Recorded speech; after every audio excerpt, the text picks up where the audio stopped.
Hello students, कैसे हैं आप सब। आई होप आप सब बेटर होंगे। तो इस वीडियो लेक्चर में हम करने जा रहे हैं हमारा जो 5th चैप्टर था प्रिंसिपल्स ऑफ मैनेजमेंट, इसकी रिवीजन।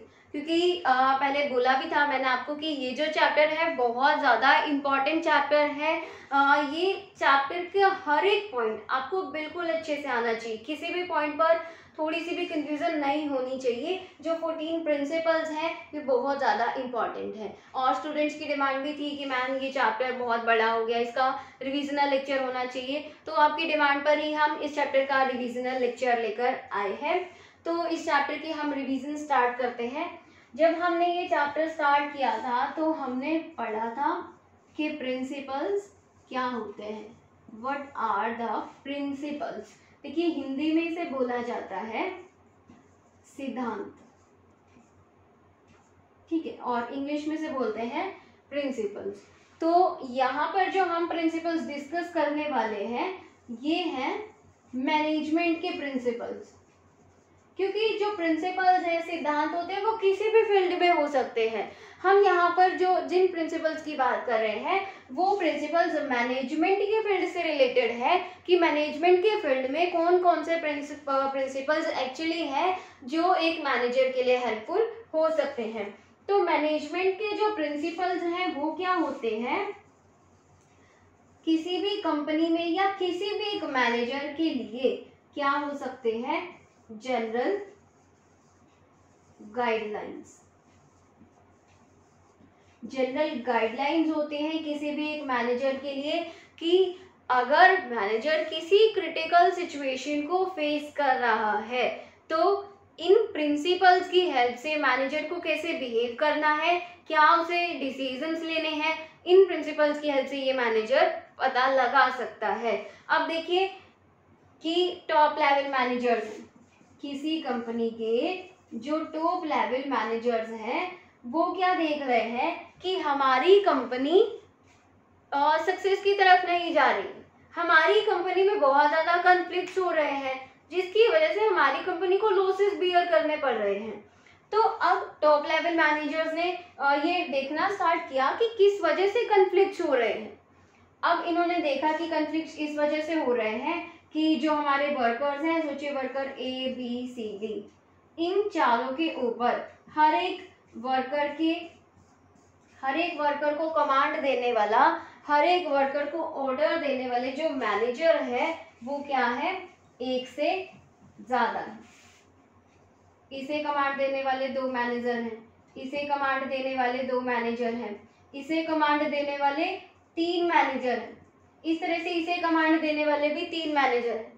तो अब इन्हें पता चला टॉप लेवल मैनेजर्स को हो सकता है इसकी वजह से कॉन्फ्लिक्ट्स अराइज हो रहे हो हमारी ऑर्गेनाइजेशन में, हमारी कंपनी में। तो ऐसे में अब टॉप लेवल मैनेजर्स को क्या डिसीजन लेना है, क्या डिसीजन मेकिंग करना है, ये कौन बताएगा इन्हें, मैनेजमेंट के प्रिंसिपल्स। अब इन्होंने प्रिंसिपल्स को स्टडी किया और देखा कि एक प्रिंसिपल जो हेनरी फेयोल ने दिया था, यूनिटी ऑफ कमांड, वो कह रहा है कि जितने भी सबऑर्डिनेट्स हैं, जितने भी वर्कर्स हैं, उन्हें कमांड देने वाला सुपीरियर एक ही होना चाहिए। तो अब टॉप लेवल मैनेजर्स को क्या डिसीजन लेना है कि जो सबऑर्डिनेट्स थे जिनके ऊपर एक से ज़्यादा सुपीरियर्स थे वो हटा दिए जाए, एक सबऑर्डिनेट पर केवल एक ही सुपीरियर रखा जाए। तो ये डिसीजन लिया और जैसे ही इस डिसीजन को इम्प्लीमेंट किया प्रिंसिपल की हेल्प से, जो कॉन्फ्लिक्ट हो रहे थे हमारी कंपनी में वो खत्म हो गए और हमारी जो कंपनी थी वो सक्सेस की तरफ जाने लगी। तो किसी भी क्रिटिकल सिचुएशन को फेस करने के लिए ये प्रिंसिपल्स क्या काम करते हैं, जनरल गाइडलाइंस का काम करते हैं। गाइडलाइंस मतलब दिशा निर्देश दे रहे हैं ये कि किस तरह से मैनेजर को डिसीजन लेने हैं या फिर बिहेव करना है किसी क्रिटिकल सिचुएशन को हैंडल करने के लिए। प्रिंसिपल्स का मतलब समझ में आया। प्रिंसिपल्स के हमने नेचर्स और सिग्निफिकेंस भी पढ़े थे, आई होप वो सब आपको बिल्कुल क्लियर होंगे। और अब हम देखते हैं कि जो प्रिंसिपल्स हेनरी फेयोल ने दिए थे, 14 प्रिंसिपल्स जो एक्चुअली हमने इस चैप्टर में डिस्कस किए, वो हर एक प्रिंसिपल क्या कहता है या फिर क्या गाइडलाइन दे रहा है पर्टिकुलर किसी मैनेजर को। सबसे पहले तो हम ये डिस्कस कर ले कि ये जो 14 प्रिंसिपल्स हैं ये कहाँ से निकल करके आए। मतलब किसी पर्सन ने तो डेवलप किए होंगे, किसी पर्सन ने इन प्रिंसिपल्स को डेवलप किया होगा। जी हाँ, किसी पर्सन ने ही इन्हें डेवलप किया था और उस पर्सन का नाम हेनरी फेयोल, जिसे हमने क्या पढ़ा था कि इन्हें क्या बोला जाता है, फादर ऑफ एडमिनिस्ट्रेटिव मैनेजमेंट पढ़ा था, याद होगा आपको। हेनरी फेयोल कौन है, फादर ऑफ एडमिनिस्ट्रेटिव मैनेजमेंट। तो ये हेनरी फेयोल कौन है, फादर ऑफ एडमिनिस्ट्रेटिव मैनेजमेंट। तो ये जो इन्होंने प्रिंसिपल्स दिए इन्हें क्या बोला जाता है, principles of administrative management, principles of administrative management. अब यहाँ पर एडमिनिस्ट्रेटिव का मतलब क्या है, एडमिनिस्ट्रेटिव जो वर्ड निकला है वो निकला है एडमिनिस्ट्रेशन से, जिसका मतलब होता है प्रशासन, मतलब किस तरह से चलाना है। अब ये जो हेनरी फेयोल है इन्होंने एडमिनिस्ट्रेटिव मैनेजमेंट के लिए प्रिंसिपल्स दिए, मतलब मैनेजमेंट को किस तरह से हमारी किसी ऑर्गेनाइजेशन का या कंपनी का प्रशासन करना है, किस तरह से चलाना है उन्हें। तो इससे रिलेटेड प्रिंसिपल्स दिए गए थे कि किस तरह से काम करते हुए कोई भी एक कंपनी या फिर ऑर्गेनाइजेशन इजीली अपने ऑब्जेक्टिव को अचीव कर सकती है, इजीली सक्सेस की तरफ मूव कर सकती है। तो हेनरी फेयोल जो थे उन्होंने 14 प्रिंसिपल्स दिए थे और इनके बारे में हमने थोड़ा बहुत देखा भी था कि क्या थे। ये फेमस इंडस्ट्रियलिस्ट थे, बिलोंग करते हैं ये फ्रांस से, पढ़ा था हमने इनके बारे में। तो 14 प्रिंसिपल्स दिए थे इन्होंने एडमिनिस्ट्रेटिव मैनेजमेंट के और इन्हें बोला जाता है father of administrative management. Clear. अब हम डिस्कस करेंगे एक एक करके इनके सभी 14 प्रिंसिपल्स को। फर्स्ट जो प्रिंसिपल इन्होंने दिया था, डिवीजन ऑफ वर्क। देखिए बहुत ज़्यादा डिटेल में हम डिस्कस करने वाले नहीं हैं क्योंकि बिल्कुल डिटेल में हम डिस्कस कर चुके हैं, हम जस्ट ओवरव्यू लेंगे इन सभी प्रिंसिपल्स का। देखिए फर्स्ट जो प्रिंसिपल इन्होंने दिया वो था डिवीजन ऑफ वर्क।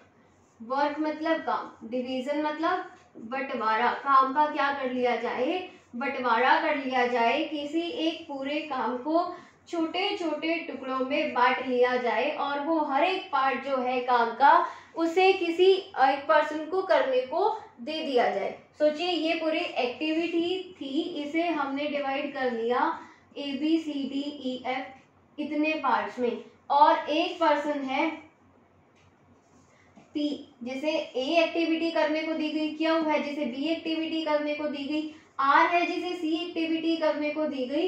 इसी तरह से हर एक पर्सन को एक एक एक्टिविटी करने दे दी। अब ये लोग बार बार यही काम करेंगे तो वो क्या हो जाएंगे, एकदम से एक्सपर्ट हो जाएंगे और जो रिसोर्सेज वेस्ट करने का जो इनका स्टार्टिंग में रहता था वो भी क्या हो जाएगा, बिल्कुल कम हो जाएगा।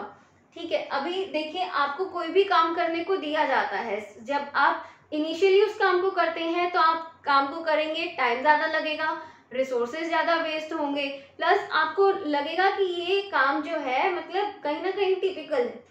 तो आप जब उस काम को 10 बार कर चुके होंगे तब बहुत कम टाइम आप यूज़ करेंगे, रिसोर्सेज कम वेस्ट करेंगे और तब आपको लगेगा कि ये काम करना बहुत ज़्यादा ईजी है। इसी तरह से जब टाइम एंड अगेन आप उसी काम को करते जाएंगे तो आपको लगेगा कि ये जो काम है बहुत ज़्यादा इजी है, टाइम वेस्ट कम होगा और आप स्पेशलाइज हो जाएंगे। और यही बोला इस प्रिंसिपल ने। हमने एक एग्जाम्पल भी लिया था, शायद हमने लेक्चर स्टैंड का एग्जाम्पल लिया होगा कि लेक्चर स्टैंड को बनाने के लिए जो अलग अलग पार्ट्स है, उसका जो अपर पार्ट है, जो उसका लोअर पार्ट है, तो इस तरह से जो लेक्चर स्टैंड बनाने की जो प्रोसेस है उसको डिवाइड कर दिया कि एक पर्सन है उसने ये पार्ट बनाना है, सेकंड पर्सन उसने ये पार्ट बनाना है। इस तरह से 4-5 पार्ट्स में एक्टिविटी को डिवाइड कर दिया। तो इस जो हर एक पर्सन बार बार एक काम को कर रहा है, काम को करते करते वो क्या हो जाएगा, स्पेशलाइज यानी कि एक्सपर्ट हो जाएगा। और जो वेस्टेज जो रिसोर्सेज हैं वो भी क्या हो जाएंगे हमारे मिनिमम टू मिनिमम हो जाएंगे। समझ में आई बात? ये प्रिंसिपल क्या कहना चाहता है कि पूरा एक काम किसी एक पर्सन को ना दे, जो पूरा काम है उसे छोटे छोटे टुकड़ों में बांट दिया जाए, स्मॉल पार्ट्स में डिवाइड कर दिया जाए, और हर एक पार्ट जो है वर्क का, every part of work is assigned to a particular worker, ताकि जो पर्टिकुलर वर्कर है वो बार बार काम को करते करते क्या हो जाएगा, एक्सपर्ट हो जाएगा या फिर स्पेशलाइज हो जाएगा, और जो वेस्टेज ऑफ रिसोर्सेज है वो भी मिनिमम टू मिनिमम हो जाएंगे, और जो टाइम यूज होगा वो भी कम यूज होगा। क्लियर? अब हमने जब भी कोई प्रिंसिपल किया था तो उसके पॉजिटिव और वॉयलेटिंग इफेक्ट्स देखे थे। रिविजनल लेक्चर में मुझे नहीं लगता कि पॉजिटिव और वॉयलेटिंग इफेक्ट्स को फिर से कराने की जरूरत है, बहुत ही इजी, बहुत ही सिंपल सी टर्म्स है, प्रिंसिपल से रिलेटेड ही, लेकिन फिर से आपको एक्सप्लेन कर देती हूँ कि पॉजिटिव इफेक्ट्स और वॉयलेटिंग इफेक्ट्स में एक्चुअली बताना क्या चाहते हैं। देखिए, हर एक प्रिंसिपल के बाद आप लिखते हैं कि पॉजिटिव इफेक्ट्स और वॉयलेटिंग इफेक्ट्स। देखिए, पॉजिटिव इफेक्ट्स क्या है कि अगर इस प्रिंसिपल को अप्लाई करोगे तो आपको ये पॉजिटिव इफेक्ट्स मिलेंगे। अगर इस प्रिंसिपल को अप्लाई नहीं करते हो एक कंपनी में, तब आपको इन इफेक्ट्स को सफर करना पड़ेगा, या फिर ये नेगेटिव चीजें आपकी ऑर्गेनाइजेशन में हो सकती हैं अगर आप इस प्रिंसिपल को अवॉइड कर रहे हो, फॉलो नहीं कर रहे हो तो। समझ में आई बात? डिवीजन ऑफ वर्क में देखिए पॉजिटिव इफेक्ट्स क्या हो सकता है, इन्होंने बताया अगर डिवीजन ऑफ वर्क को फॉलो करोगे, अगर इस प्रिंसिपल को फॉलो करोगे तो फायदा क्या होगा, रिसोर्सेज नहीं वेस्ट होंगे, टाइम नहीं वेस्ट होगा, और क्या होगा, एफिशिएंसी बढ़ जाएगी, और स्पेशलाइज जो वर्कर है वो स्पेशलाइज हो जाएंगे, एक्सपर्ट हो जाएंगे।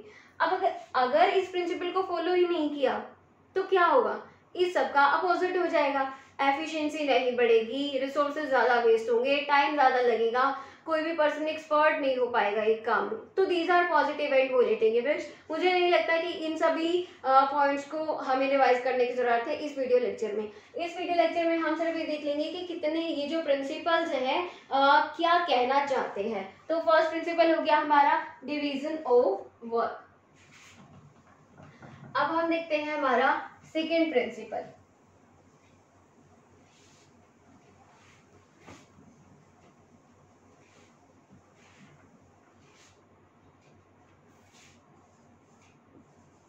सेकेंड प्रिंसिपल है हमारा अथॉरिटी एंड रिस्पॉन्सिबिलिटी। अब देखिए, जब भी आप इस प्रिंसिपल को एक्सप्लेन करते हैं तो फर्स्ट लाइन जो आपको लिखनी होती है वो ये कि authority and responsibility should go hand in hand, कि अथॉरिटी और रिस्पॉन्सिबिलिटी दोनों साथ साथ चलने चाहिए।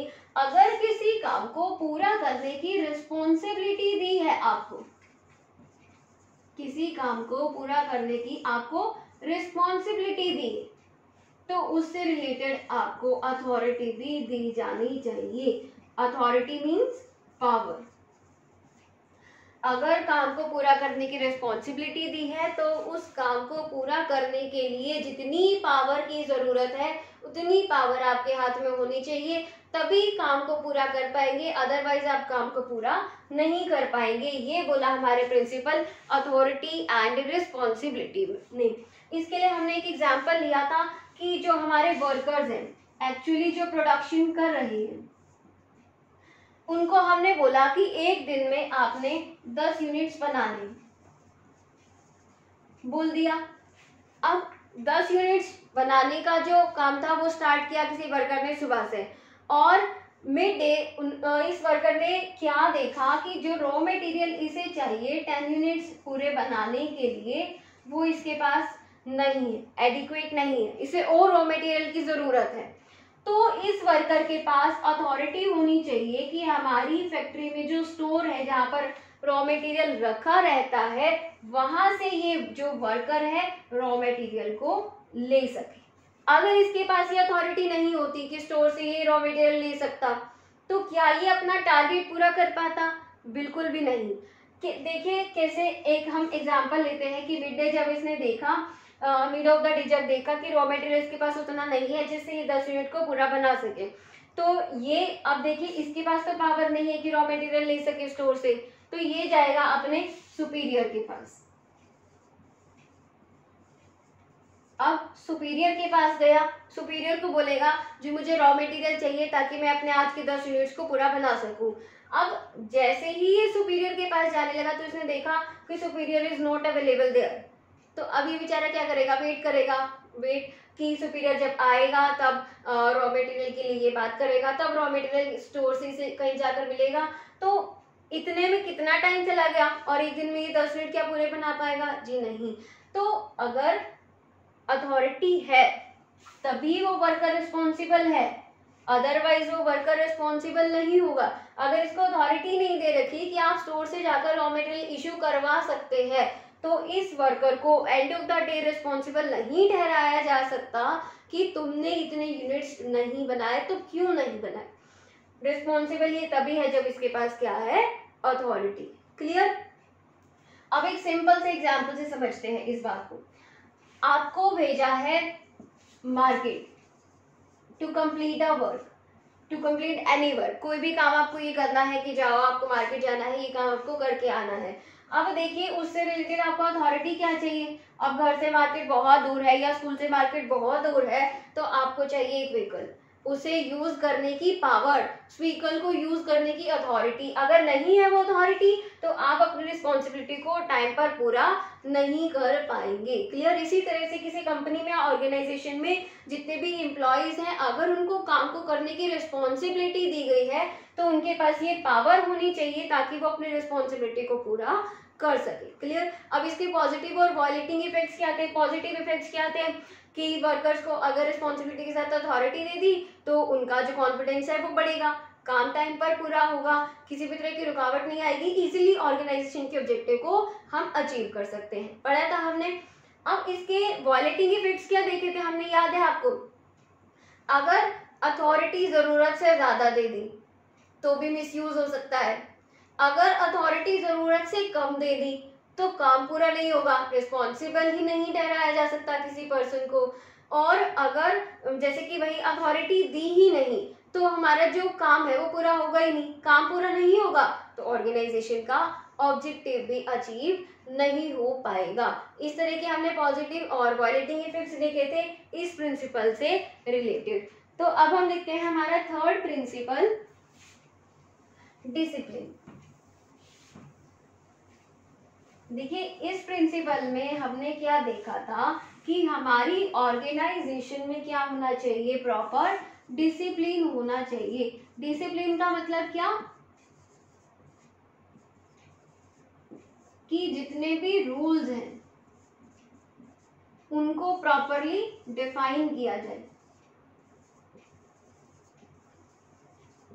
और जो प्रॉपरली डिफाइंड रूल्स हैं उन्हें क्या किया जाए, ओबे किया जाए, मतलब प्रॉपरली फॉलो किया जाए। तब हम मानेंगे कि हमारी ऑर्गेनाइजेशन में क्या है, एग्जैक्टली डिसिप्लिन है। और हमने इसके पॉजिटिव वॉलेटिंग इफेक्ट्स क्या देखे थे। अगर डिसिप्लिन होगा तो हमारी ऑर्गेनाइजेशन का ऑब्जेक्टिव इजीली अचीव होगा, कन्फ्लिक्ट्स नहीं होंगे और हमारी जो ऑर्गेनाइजेशन उसकी रेपुटेशन बढ़ेगी। वॉलेटिंग इफेक्ट्स इसके अपोजिट हो जाएंगे, बहुत ज़्यादा टिपिकल नहीं है। डिसिप्लिन क्या होना चाहिए, डिसिप्लिन किस तरह से होना चाहिए, रूल्स को पहले तो प्रॉपरली डिफाइन करें और जो प्रॉपरली डिफाइंड रूल्स हैं उन्हें ओबे किया जाए, उन्हें फॉलो किया जाए। That is the principle discipline. Next one is unity of command. देखिए इस प्रिंसिपल में हेनरी फेयोल क्या कहना चाहते हैं कि जो सबऑर्डिनेट है उन्हें ऑर्डर देने वाला क्या होना चाहिए, एक ही पर्सन होना चाहिए।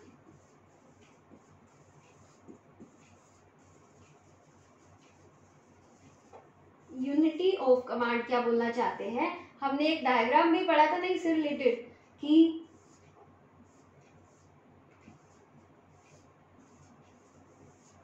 एक तो ये अप्रोच था, ठीक है, एक अप्रोच था जहां पर दो मैनेजर हैं M1 M2 और ये इनके सुपीरियर्स हैं तीन, S1 S2 S3।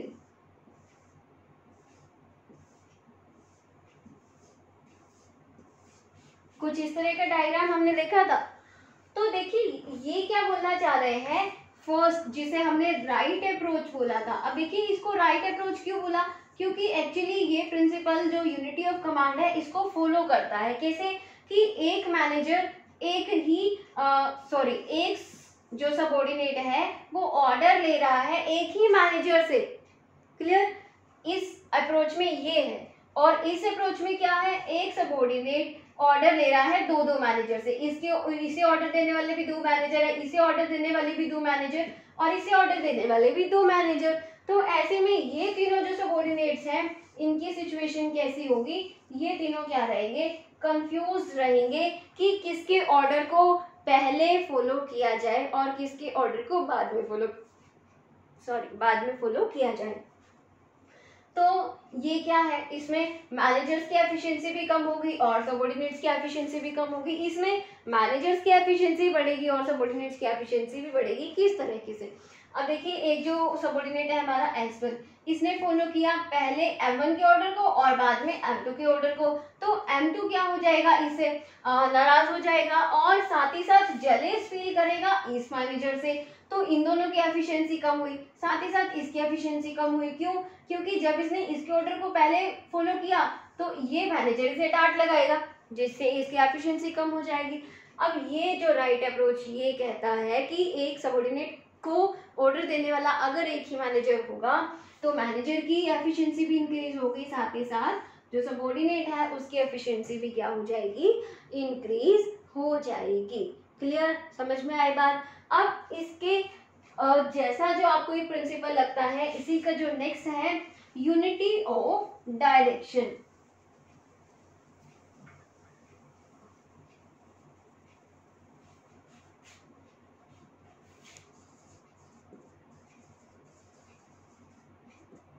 Unity of direction, तो देखिए ये प्रिंसिपल क्या कहना चाहता है कि जो हमारा एक ग्रुप है वर्कर्स का, जो हमारा ग्रुप है वर्कर्स का,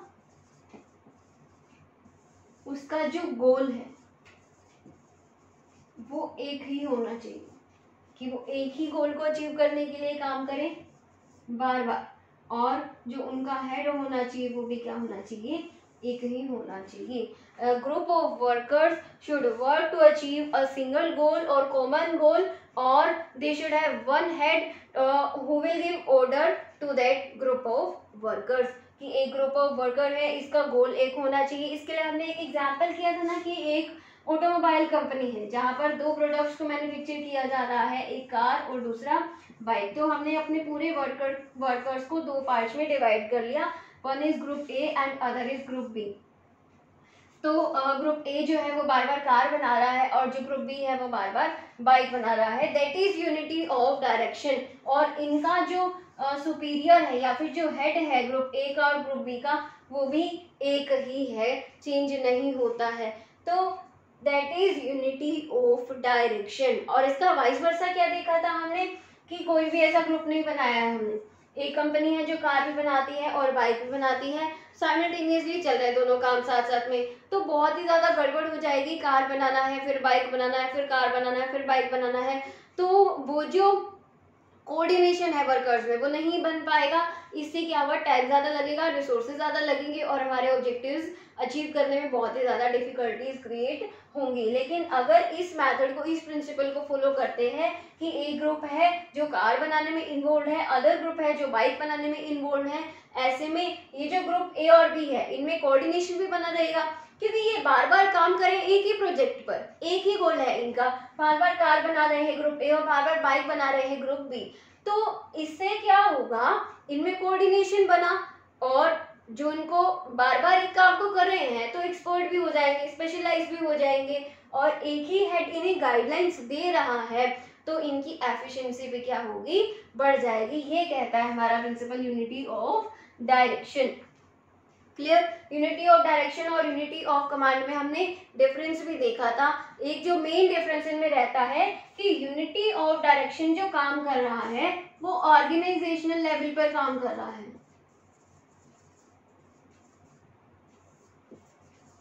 और जो हमारा यूनिटी ऑफ कमांड काम कर रहा है ये इंडिविजुअल लेवल पर काम करता है।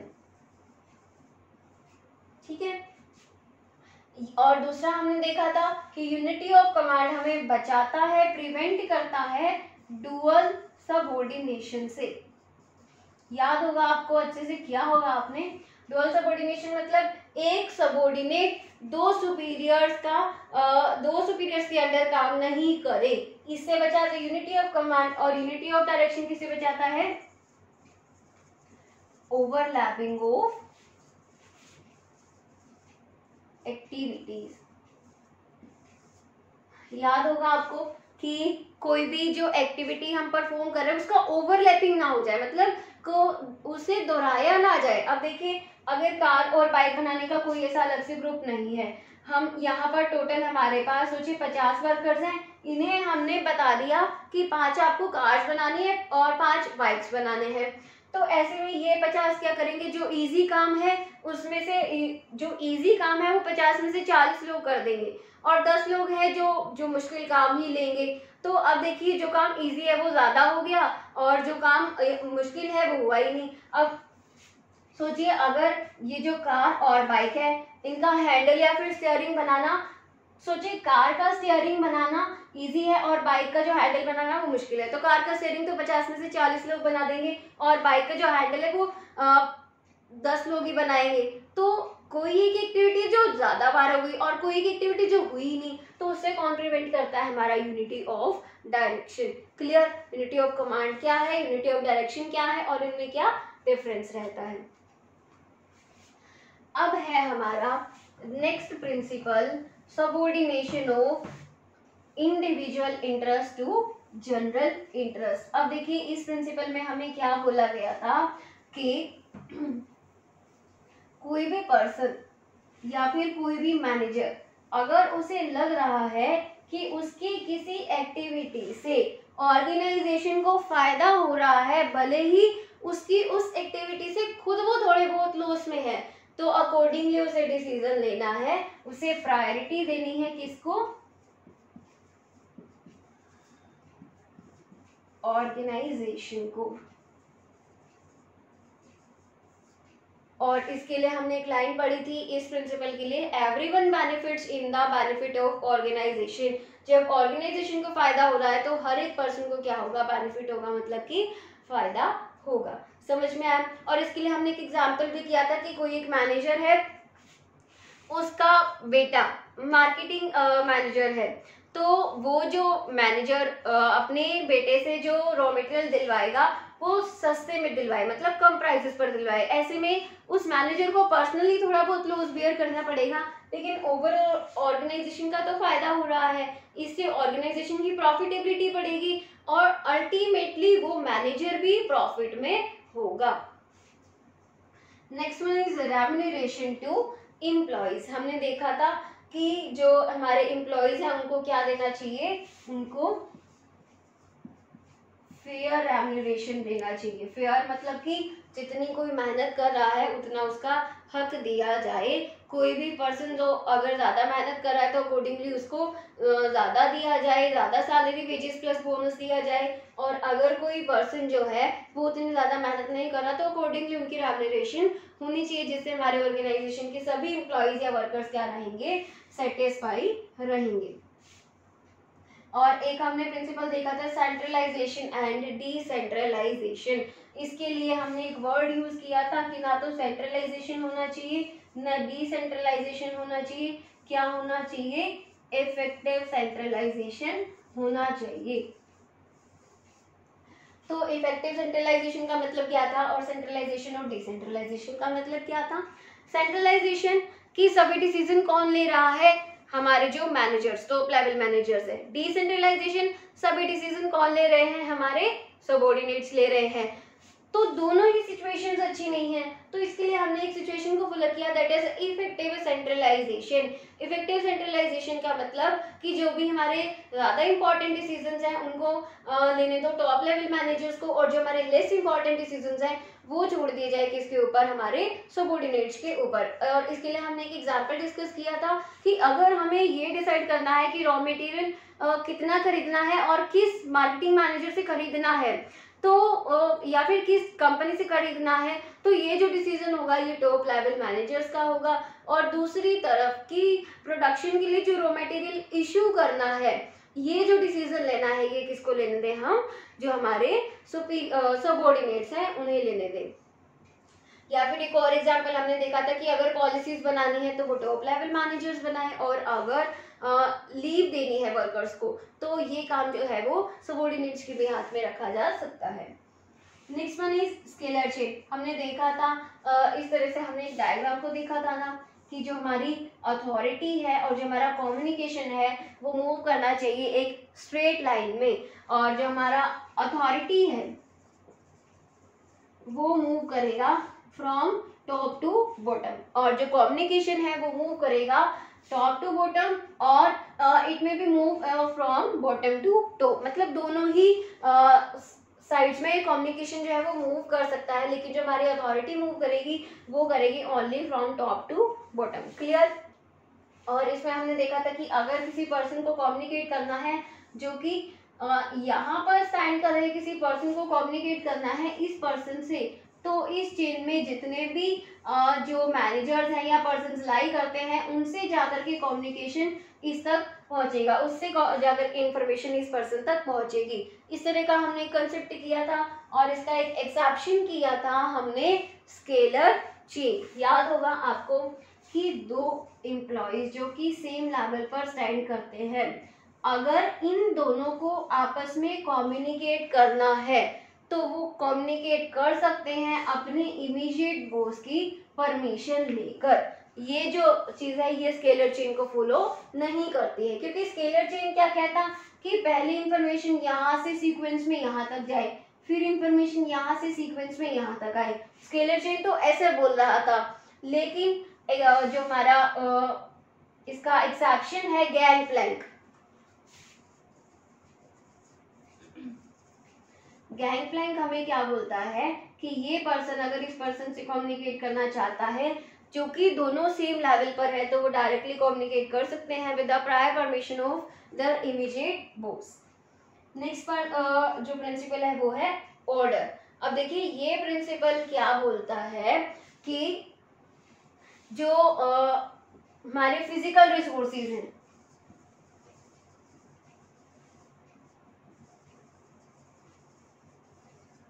और जो हमारे मटेरियल रिसोर्सेज है, इनके लिए क्या होना चाहिए? प्रॉपर ऑर्डर होना चाहिए कि जो फिजिकल रिसोर्सेज हैं वो अपने प्रॉपर प्लेस पर अवेलेबल हों, और जो मटेरियल रिसोर्सेज हैं ये भी अपने प्रॉपर प्लेस पर अवेलेबल हो। फिजिकल रिसोर्सेज और ह्यूमन रिसोर्सेज ये दोनों क्या हो? अपने प्रॉपर प्लेस पर अवेलेबल हो, ताकि हमारा काम आसानी से हो सके। और एक हमने प्रिंसिपल देखा था इक्विटी, यानी कि जितने भी एम्प्लॉयज हैं उनके साथ जो मैनेजर का बिहेवियर होना चाहिए वो कैसा होना चाहिए? इक्विटेबल होना चाहिए, कि अगर कोई पर्सन बहुत अच्छा काम कर रहा है तो उसे अप्रिसिएशन दिया जाए, और अगर कोई वर्कर कामचोर है तो उसके लिए मतलब कि कुछ पनिशमेंट्स होने चाहिए, ताकि उस पर्सन को लगे कि मुझे अच्छे से काम करना सीखना चाहिए। और एक प्रिंसिपल हमने देखा था स्टेबिलिटी ऑफ पर्सोनल की, जो हमारे पर्सोनल है मतलब जो हमारे ह्यूमन रिसोर्सेज है उनको बार बार चेंज ना किया जाए, क्योंकि ऐसा करने से क्या होगा? ऑर्गेनाइजेशन की कॉस्ट बढ़ेगी। अब देखिए जो कंपनी है वो क्या कर रही है, उसने पहले मुझे अपॉइंट किया, मैंने उस पोस्ट पर 1-1.5 महीना काम किया, मेरा काम पसंद नहीं है, मुझे हटा दिया, एक और वर्कर लेकर आया, एक और एम्प्लॉय लेकर आया, उसका काम पसंद नहीं आया, 1-1.5 महीने बाद उसे हटा दिया। तो ऐसे में क्या होगा? कंपनी का खुद का खर्चा बढ़ेगा, ट्रेनिंग का खर्चा ज़्यादा होगा, और ऑर्गेनाइजेशन के ऑब्जेक्टिव को भी अचीव करने में बहुत ज़्यादा टाइम लगेगा। और नेक्स्ट इज इनिशिएटिव। इनिशिएटिव मतलब कि इस प्रिंसिपल में हमने देखा था कि अगर कोई एम्प्लॉई अपने जो क्रिएटिव आइडियाज हैं वो लेकर के अगर सामने आता है तो उन आइडियाज को एक्सेप्ट करना चाहिए, मतलब सुन लेना चाहिए। एटलीस्ट फॉलो करे या नहीं करे वो मैनेजर्स की अपनी मर्जी है, लेकिन अगर उनके आइडियाज को कम से कम सुन भी लिया जाएगा तो इससे जो हमारे जो सबॉर्डिनेट्स हैं उनका कॉन्फिडेंस बढ़ेगा, और हो सकता है उनके द्वारा दिए गए आइडियाज हमारी ऑर्गेनाइजेशन के सक्सेस होने का रीजन बन सके। और लास्ट जो हमने देखा था वो एस्पिरिट डी क्रॉप्स, यानी कि कोऑर्डिनेशन होना चाहिए, टीम स्पिरिट होना चाहिए, और इसके लिए हमने देखा था use of word we instead of the word I. कि टीम वर्क में काम चले, हमने काम किया, मैंने अकेले ने काम नहीं किया। कोई भी एक पर्सन काम करके ऑर्गेनाइजेशन के जो ऑब्जेक्टिव्स हैं उन्हें अचीव नहीं कर सकता है। टीम वर्क जब होगा तभी ऑर्गेनाइजेशन के ऑब्जेक्टिव को अचीव किया जा सकता है। तो ये थे हमारे 14 प्रिंसिपल्स जो दिए थे हेनरी फेयोल ने। तो इस तरीके से ये हमारा जो चैप्टर है बिल्कुल अच्छे से कंप्लीट हो गया। मुझे नहीं लगता कि आपको किसी भी कंसेप्ट में अब किसी भी तरह का डाउट होगा, लेकिन फिर भी अगर आपको किसी भी टॉपिक पर किसी भी पॉइंट पर डाउट है तो आप कमेंट सेक्शन में अपना डाउट दे सकते हैं। हम आपके जो डाउट्स है उनका रिप्लाई करेंगे, उन्हें क्लियर करेंगे, ताकि ये चैप्टर जो मोस्ट इंपॉर्टेंट चैप्टर है आपका बिल्कुल अच्छे से कवर हो जाए। तो नेक्स्ट वीडियो लेक्चर में हम एक नया चैप्टर स्टार्ट करेंगे। तब तक के लिए बने रहे हमारे चैनल के साथ और सीरियसली अपने स्टडी को कवर करते रहिए। Thank you.